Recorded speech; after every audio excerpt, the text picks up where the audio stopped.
اعوذ باللہ من الشیطان الرجیم بسم اللہ الرحمن الرحیم رب اشرح لی صدری ویسر لی امری واحلل عقدۃ من لسانی یفقہوا قولی ربی زدنی علما آمین یا رب العالمین۔ السلام علیکم ورحمۃ اللہ وبرکاتہ۔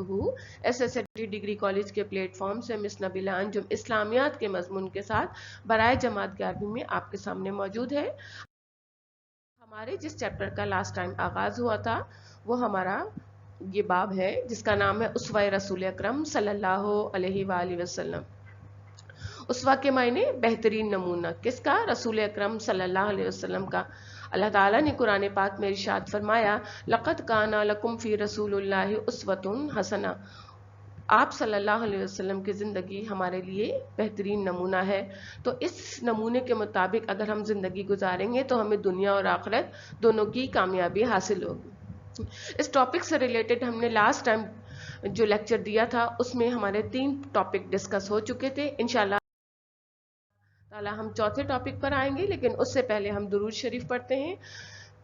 اللہم صلی علی محمد وعلی آل محمد کما صلیت علی ابراہیم وعلی آل ابراہیم انک حمید مجید۔ اللہم بارک علی محمد وعلی آل محمد کما بارکت علی ابراہیم وعلی آل ابراہیم انک حمید مجید۔ چلیے جی، آج کا ہے ہمارا جو چوتھا ٹاپک ہے وہ ہے یتیموں اور مسکینوں کے لیے رحمت۔ رسول اکرم صلی اللہ علیہ وآلہ وسلم کی زندگی میں ایک پہلو ان لوگوں کا بھی ہے جو بہت کمزور طبقہ کہلاتا ہے، وہ ہے یتیم اور مسکین۔ پہلے اس چیز کو سمجھ لیجئے کہ یتیم کون ہوتے ہیں اور مسکین کون ہیں۔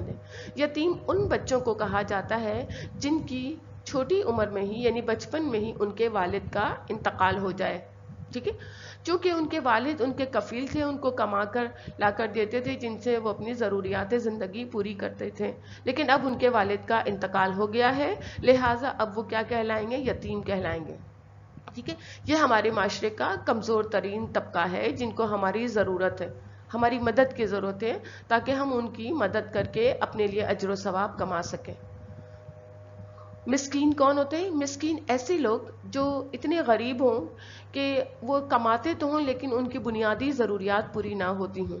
اگر کھانے کو ہے، کھانے کے لیے کھانا ہے تو پہننے کے لیے نہیں ہے، اگر کھانا بھی ہے تو ایک وقتہ میسر ہے اور بنیادی ضروریات سے تو وہ کافی حد تک محروم ہے۔ تو رسول اکرم صلی اللہ علیہ وآلہ وسلم یتیموں اور مسکینوں کے لیے کس طرح سے رحمت تھے؟ آپ صلی اللہ علیہ وآلہ وسلم نے فرمایا جس شخص نے یتیم کی کفالت کی وہ میرے ساتھ اس طرح ہوگا جیسے یہ برابر برابر 2 انگلیاں۔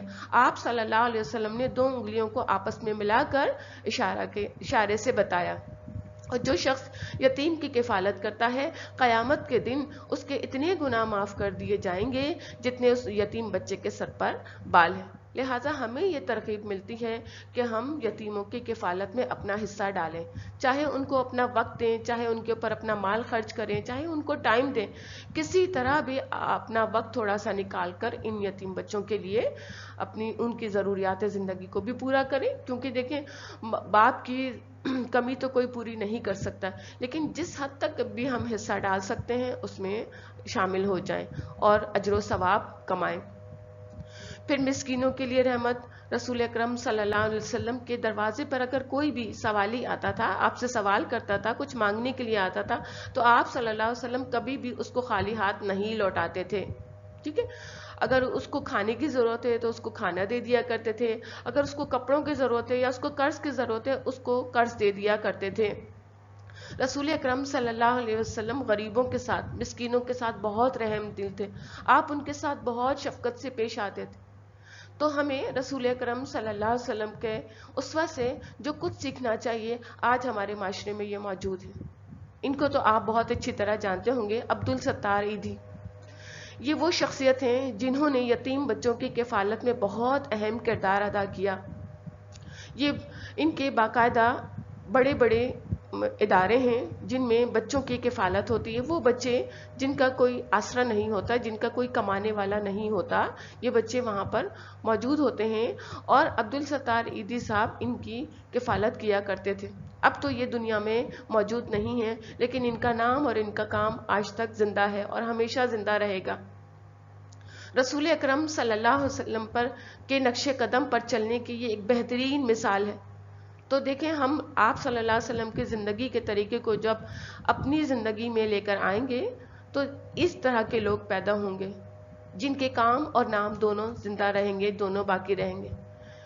پھر دیکھیں، کچھ ادارے ایسے ہیں جہاں پر یہ مسکینوں کی کفالت ہوتی ہے، لیکن اگر ادارے نہیں بھی ہیں، لیکن ہمارے خاندان میں آس پڑوس میں کچھ آپ کو ایسے لوگ ملیں گے جن کے گھر میں کھانے کو نہیں ہوگا، یا اگر ایک وقت کا کھانا ہے تو دوسرے وقت کا نہیں ہوگا، تو آپ دیکھیں ان کی کفالت کرنا اور ان کو کھانے پہنچانا یہ ہماری ذمہ داری ہے۔ اگر اللہ تعالیٰ نے ہمیں مال دولت دیا ہے تو ہم ڈیلی بیسس پر یا منتھلی بیسس پر ان کے گھر میں راشن کا انتظام کر سکتے ہیں، ان کے کپڑوں کی ذمہ داری اٹھا سکتے ہیں، ان کی بیسک نیڈز کو پورا کر سکتے ہیں۔ پھر اگر ہم سے کوئی مانگنے آ جائے، ٹھیک ہے، کوئی ضرورت مند ہے اور سفید پوش ہے، وہ مانگتے نہیں لیکن ہم ان کے حالات کو اچھی طرح جانتے ہیں، تو بہتر یہ ہوگا ہم انہیں خاموشی سے تحفتاً کچھ دے دیں، بہترین صدقہ کہلائے گا یہ۔ لیکن اگر کسی نے ہاتھ پھیلا ہی لیا، اللہ کے لیے مانگ ہی لیا، تو اس کو خالی ہاتھ ہرگز نہ لوٹائیے، ان کی ضرورت کو پورا کیجیے، کیونکہ ہاتھ پھیلانا یہ بھی عزت نفس کو مجروح کرتا ہے۔ تو لہٰذا ہم پر یہ ذمہ داری بنتی ہے کہ ہم ضرورت مندوں کی ضرورت کو پورا کریں۔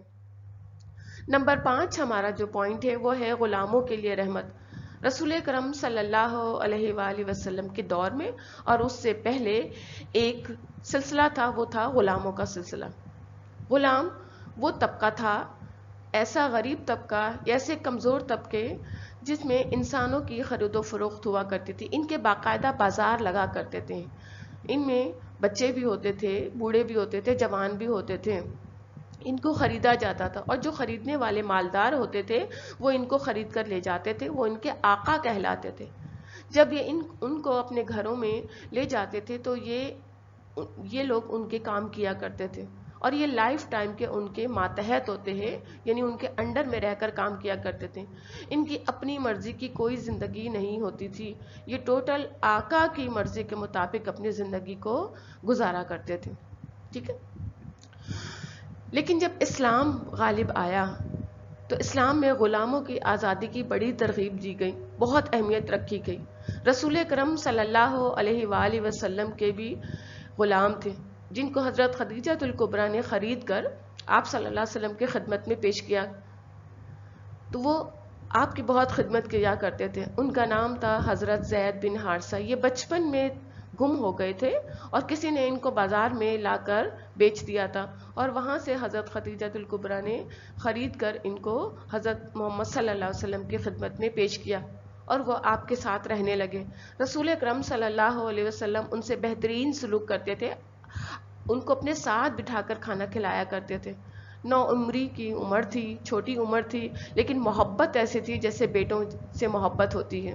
آپ صلی اللہ علیہ وسلم ان کے ساتھ بہت شفقت اور محبت سے پیش آتے تھے۔ یہی وجہ تھی کہ جب ان کے وارث کا پتہ چلا تو ان کے والد آئے اور چچا آئے اور انہوں نے ریکویسٹ کی کہ ان کے بیٹے کو واپس کر دیا جائے، لیکن حضرت زید بن حارثہ نے غلامی میں رہنا پسند کیا۔ آپ صلی اللہ علیہ وسلم کی صحبت میں ان کو رہنا بہت اچھا لگتا تھا، لہذا وہ واپس لوٹ گئے اور حضرت زید بن حارثہ کو نبی اکرم صلی اللہ علیہ وسلم کے پاس ہی چھوڑ دیا۔ حضرت ابوبکر صدیق مکے کے امیر ترین شخصیت تھے۔ انہوں نے اپنی دولت، مال و دولت کو غلاموں کی آزادی کے لیے خرچ کیا اور کئی غلام آزاد کرائے۔ اسلام میں غلاموں کی آزادی کی بڑی ترغیب دی گئی اور اس کا بڑا اجر و ثواب رکھا گیا ہے۔ آج کے دور میں یہ غلامی کا کانسیپٹ تو نہیں ہے، لیکن ہاں دوسری کیٹیگری ہے، وہ ہے ہمارے ماتحت لوگ جن کا ہم ٹائم خرید لیتے ہیں، صحیح، ہمارے گھروں میں کام کرنے والے مرد یا خواتین جو ہمارے گھروں کے کام کرتی ہیں وہ بھی اسی کیٹیگری میں آ جاتی ہیں۔ تو ہم نے رسول اکرم صلی اللہ علیہ وسلم کے نقش قدم پر چلتے ہوئے کس طرح سے ان کے لیے رحمت بننا ہے، یعنی ان پر رحم کرنا ہے، ان کا خیال رکھنا ہے، ان کا احساس کرنا ہے اور ان سے نرمی سے بات کرنی ہے۔ رسول کرم صلی اللہ علیہ وآلہ وسلم نے فرمایا، غلاموں کے معاملے میں اللہ سے ڈرو، تمہارے غلام تمہارے بھائی ہیں۔ یہاں پر اگر آپ اس دور کے لحاظ سے بات کریں، ہمارے غلام یعنی جو ہمارے ماتحت ہیں، ہمارے گھروں میں کام کرنے والے نوکر یا نوکرانیاں، جو بھی خواتین یا مرد ہیں، ان کے معاملے کو ہم اس سے ریلیٹ کر لیتے ہیں، ٹھیک ہے۔ یہاں پہ دیکھیں اللہ کے رسول صلی اللہ علیہ وسلم نے اس طبقے کی طرف اشارہ کیا کہ غلاموں کے معاملے میں اللہ سے ڈرو۔ یہ غلام بھی انسان ہے، حضرت آدم علیہ السلام کی اولاد ہیں، ٹھیک ہے۔ انسانیت کے لحاظ سے انسانیت کے ساتھ ہمدردی ہونا ضروری ہے۔ جہاں ان کو سپورٹ ہو ان کو سپورٹ دیجیے، ان کا ہاتھ تھام لیجیے، ٹھیک ہے۔ محبت کے ساتھ ان سے پیش آئیے۔ اگر آپ نے کوئی کام کروانا ہے ان سے تو محبت کے ساتھ کروائیے، نرمی کے ساتھ کروائیے، ان سے سختی کے ساتھ پیش نہ آئیے۔ اگر انہوں نے کوئی کام غلط کر دیا ہے، آپ کے مزاج کے مطابق نہیں کیا، تو ان کو معاف کر دیجیے، ان کو چانس دیجیے۔ جب آپ کا معاملہ ان کے ساتھ بہترین ہوگا، محبت سے بات کریں گے، تو انشاءاللہ وہ اپنا کام بھی ٹھیک طریقے سے کریں گے، ٹھیک ہے۔ اچھا، دوسری کیٹیگری کیا ہے؟ اگر کوئی قید میں ہے، کوئی جیل میں ہے، بے قصور جیل میں چلا گیا ہے، اس کو قید کر لیا گیا ہے، یا وہ قصوروار بھی تھا اور باہر نکل کر بہتر زندگی گزارنا چاہتا ہے، تو وہ بھی ایک طرح سے قید میں ہے، وہ کسی کی غلامی میں ہے، حکومت کی غلامی میں ہے۔ لہٰذا اس کے اوپر پیسہ خرچ کر کے اس کو آزاد کرا کے ایک اچھی زندگی گزارنے کا موقع دیا جا سکتا ہے، ٹھیک ہے۔ تو غلاموں کے ساتھ بہترین سلوک کرنا ہے، اپنے ماتحتوں کے ساتھ بہترین سلوک کرنا ہے، اور اللہ سے ڈرتے رہنا ہے، ٹھیک۔ اللہ سے ڈر کیا ہوتا ہے کہ جس طرح سے اللہ نے حکم دیا ہے اس طرح سے ایک انسانیت کے ساتھ سلوک کرنا ہے۔ پھر آپ صلی اللہ علیہ وسلم نے فرمایا، تمہارے غلام تمہارے بھائی ہیں۔ ایک دینی رشتے سے اگر کی نظر سے دیکھا جائے تو تمام مسلمان آپس میں بھائی بھائی ہیں، تو اگر ہم اس رشتے سے دیکھیں تو ہمارا تعلق ان سے بھائی بندی کا ہی بنتا ہے۔ تو آپ صلی اللہ علیہ وسلم نے جو امپورٹنٹ پوائنٹ اس طرف جو پوائنٹ آؤٹ کیا ہے وہ یہی بات ہے، تمہارے غلام تمہارے بھائی، ان سے بھائیوں جیسا سلوک کرو۔ جیسے ہم اپنے بہن بھائیوں کے ساتھ رہتے ہیں، اسی طرح سے ہم نے ان کے ساتھ اپنا بیہیویئر پازیٹیو رکھنا ہے، ان سے اچھا سلوک کرنا ہے انشاءاللہ تعالی، ٹھیک ہے۔ جو قید میں ہیں ان کو آزاد کرانا ہے، اس کا بھی بڑا اجر و ثواب ہے۔ پھر آ جائیے نمبر 6، بچوں کے لیے رحمت۔ ایک بہت ہی پیارا طبقہ، بہت ہی خوبصورت اور حسین ایک یہ سمجھنے فیلنگز والا جو اٹریکٹ کرتا ہے، وہ ہے بچے۔ رسول اکرم صلی اللہ علیہ وسلم کی زندگی کا ایک پہلو بچوں کا بھی تھا، صحیح۔ آپ صلی اللہ علیہ وسلم اپنے بچوں کے لیے بہت رحم دل تھے، اور آپ صلی اللہ علیہ وسلم بچوں پر بہت شفقت اور محبت کیا کرتے تھے، نہ صرف اپنے بچوں کے ساتھ بلکہ اگر آپ باہر نکلتے تھے، اپنے گھر سے باہر نکلتے تھے، آپ کو جہاں بھی گلی کوچوں میں بچے نظر آتے تھے، آپ خود سے بڑھ کر ان کو سلام کیا کرتے تھے، اور بچے بڑی خوشی خوشی آپ صلی اللہ علیہ وسلم کے سلام کا جواب دیا کرتے تھے، آپ سے آ کر ملاقات کرتے تھے۔ اتنی پیاری محبت کا اظہار رسول اکرم صلی اللہ علیہ وسلم نے فرمایا، وہ ہم میں سے نہیں جو ہمارے چھوٹوں یعنی بچوں پر رحم نہیں کرتا اور ہمارے بڑوں کی عزت نہیں کرتا۔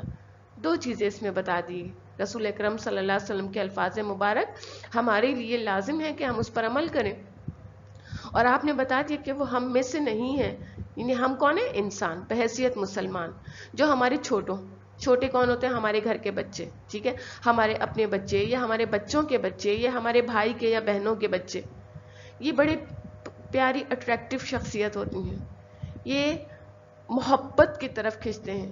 بچے محبت کے طلبگار ہوتے ہیں، اگر بڑے ان سے محبت سے بات کریں گے، ان کے لیے اپنے دل میں نرم گوشہ رکھیں گے، تو یہ بچے محبت دیتے بھی ہیں۔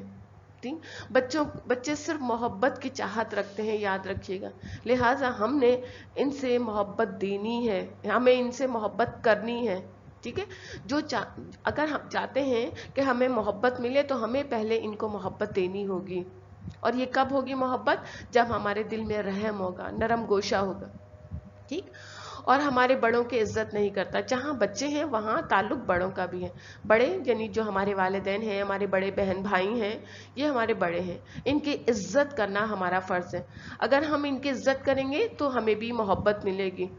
جو چیز ہم چاہتے ہیں کہ ہمیں ملے وہ ہم دینا شروع کر دیں گے تو انشاءاللہ تعالی ہمیں ہمارے لیے آسانی ہوگی. اور محبت میں تو بڑی برکت ہوتی ہے. جو رشتے محبت کے ساتھ نبھائے جاتے ہیں وہ بڑے پیارے ہوتے ہیں. اور یہ وہ معصوم طبقہ, یہ بلینک, ان کا مائنڈ جو ہوتا ہے, ان کا ذہن بلینک سلیٹ کی طرح ہوتا ہے. ان کے ذہنوں میں ہم جو کچھ فیڈ کرتے ہیں لائف ٹائم تک وہی رہتا ہے. بچوں کو اچھی اچھی باتیں سکھانا, اسلام کے طور طریقے سکھانا, یہ ہمارا فرض ہے. ٹھیک ہے, تو لہٰذا بچوں کو پازیٹیو لائف کی طرف لے کے جائیے, ان کو اپنی شخصیت میں اچھا کردار ادا کرنے والا بنائیے. پھر نمبر 7 ہے جانوروں کے لیے رحمت. جہاں اللہ کے رسول صلی اللہ علیہ وسلم انسانی مخلوقات کے ساتھ بہترین سلوک کرنے والے تھے, آپ ان کے لیے رحمت تھے, رحم کرتے تھے, وہاں رسول اکرم صلی اللہ علیہ وسلم جانوروں کے پر بھی بہت رحم کیا کرتے تھے. آپ جانوروں سے بہت محبت کیا کرتے تھے. آپ صلی اللہ علیہ وسلم نے جانوروں کو آپس میں لڑوانے, مسئلہ بنانے, ٹھیک ہے, ہم ایک ایک کر کے بات کر لیتے ہیں. آپس میں لڑوانے, یہ چیزیں عموماً دیکھنے میں آتی ہیں, گاؤں وغیرہ میں یہ چیزیں بہت ہوتی ہیں کہ باقاعدہ ایک مقابلہ کیا جاتا ہے کہ جانوروں کو آمنے سامنے کر کے لڑوایا جاتا ہے, اور اس کی پوری ٹریننگ دی جاتی ہے. ٹھیک ہے, ٹریننگ کے ساتھ ان کو آپس میں لڑوایا جاتا ہے. اور پھر اگر ایک ٹیم ہار گئی تو پھر کیا ہوتا ہے, آپس میں دشمنی شروع ہو جاتی. تو اسلام نے اس چیز کو منع فرمایا, اور آپ صلی اللہ علیہ وسلم نے بھی اس سے ہمیں روک دیا ہے کہ ان کو آپس میں نہ لڑوایا جائے, چاہے وہ کوئی بھی جانور ہو. صحیح, بکرا بکری ہو, مرغا مرغی ہو, یہ جو بھی ہو, جو بھی پالنے والے جانور ہیں. پھر آپ دیکھیں مسئلہ بنانے. مسئلہ کسے کہتے ہیں؟ جسم کے اعضاء کو کاٹنا. جیسے جانور ہوتے ہیں, اب وہ زندہ ہیں, ان کو ذبح نہیں کیا, ذبح کرنے سے پہلے ان کے سینگ کاٹ دیے, یا ان کے دانت توڑ دیے, ٹھیک ہے, یا ان کو زخمی کر دیا. ٹھیک, جسمانی اعضاء کو ذبح ہونے سے پہلے کاٹنا, یہ اس سے منع فرمایا گیا. ذبح ہونے کے بعد جو ہے, کیونکہ روح نکل جاتی ہے جسم سے, اس کے گوشت کو کھایا جا سکتا ہے, اس کے جسم کے اعضاء ہمارے لیے حلال ہیں. ٹھیک ہے, جو حلال جانور ہیں. لیکن ان کی لائف میں, ان کی زندگی میں ان کو تکلیف دینا, جیسے ہمارے یہاں یہ کانسیپٹ بن گیا ہے اب کہ عید الاضحیٰ کے موقع پر جانوروں کے سینگ کاٹ دیے جاتے ہیں. صحیح, دیکھیں اس چیز سے رسول اکرم صلی اللہ علیہ وسلم نے منع فرمایا ہے. اور پھر ان کے آرٹیفیشل دانت لگا دیے جاتے ہیں, اور 2 دانت کا بکرا کہہ کر ان کو سیل آؤٹ کر دیا جاتا ہے. یہ چیز گناہ ہے, اسلام نے ہرگز اس کی اجازت نہیں دی ہے. ٹھیک, اور باندھ کر ہلاک کرنے سے بھی منع فرمایا ہے.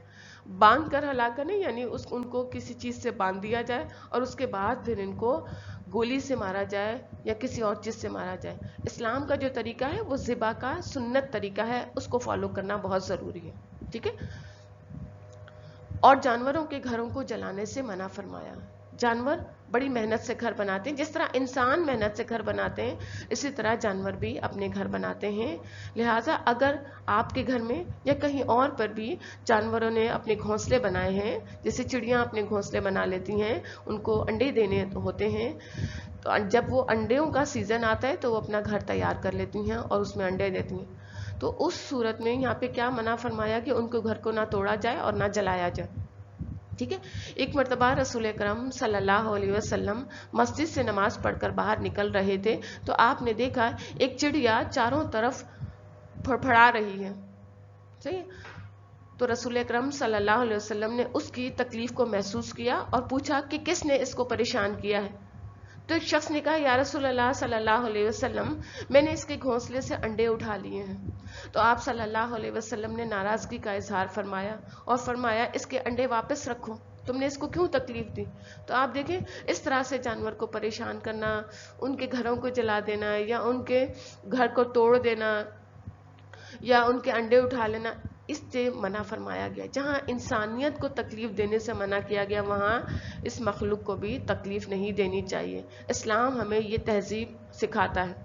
پھر رسول اکرم صلی اللہ علیہ وسلم نے فرمایا جب بھی تم کوئی جانور ذبح کرو تو اچھے طریقے سے چھری کو تیز کر لیا کرو تاکہ ذبیحہ کو تکلیف نہ ہو. یہ کب کس وقت کی بات ہو رہی ہے؟ عام روٹین کی بھی جب جانور ذبح کیا جاتا ہے، ٹھیک ہے، اور عید الاضحیٰ کے موقع پر بھی، دونوں طرح سے بات ہو رہی ہے. تو یہاں پہ اللہ کے رسول صلی اللہ علیہ وسلم نے کیا حکم دیا ہے کہ اچھے طریقے سے چھری کو تیز کر لیا کرو، یعنی اس کی تیز دھار بنا لیا کرو تاکہ جب اس کی شہرک کٹے تو بہت تیزی سے کٹ جائے. اگر چھری میں دھار نہیں ہوگی، وہ اٹکے گی، تو ذبیحہ کو کیا ہوگی، یعنی جس جانور کو ذبح کیا جا رہا ہے اس کو ذبیحہ کہا جاتا ہے، اس کو تکلیف ہوگی. ایک اور چیز جو اسلام کا شعار ہے، اسلام کا طریقہ ہے، ایک جانور کو دوسرے جانور کے سامنے ذبح نہیں کرنا چاہیے، اس سے بھی منع فرمایا گیا ہے. چلیے ہمارا یہ آج کا ٹاپک کمپلیٹ ہوا. اب یہ مجلس کے اختتام کی ہم دعا پڑھتے ہیں. سبحانک اللہم وبحمدک لا الہ الا انت استغفرک واتوب الیہ. السلام علیکم ورحمۃ اللہ وبرکاتہ.